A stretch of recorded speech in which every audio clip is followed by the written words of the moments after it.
Good afternoon everyone, especially to our pro Leo Arcaios. And this is our topics, the basic nomenclature for initial stability of a ship. The basic nomenclature for initial stability of a ship includes the following terms. Gm, the metacentric height, which is the distance between the center of gravity and the metacenter. The vertical distance between the center of gravity, G, and the metacenter. A higher Gm means greater initial stability, kg, keel to a center of gravity, G from the keel. The kg, the height of the center of gravity from keel to center of gravity, G from keel.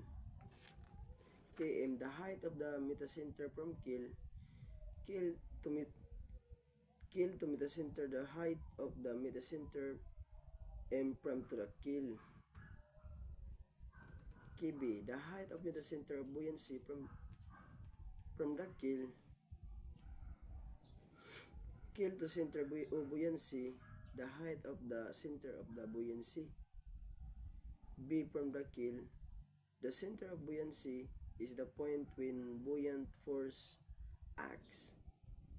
The Gg, the writing lever, the horizontal distance between the force of weight and the buoyancy when the ship heels. The center of buoyancy, ship heels. The larger the Gg, the stronger the writing moment restoring force.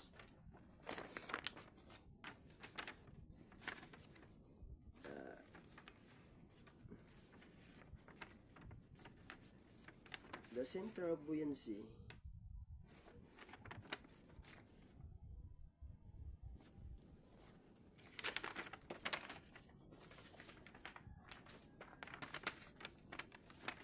the metacenter height Gm is a measure of a ship initial stability. A higher Gm value indicates better initial stability.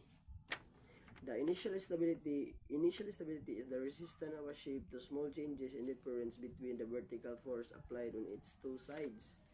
The metacenter height Gm is the key measure of the ship's initial stability. A higher Gm means the better initial stability, making the ships more resistant to rolling. The stability of ships. The stability of ship is a tendency to return to its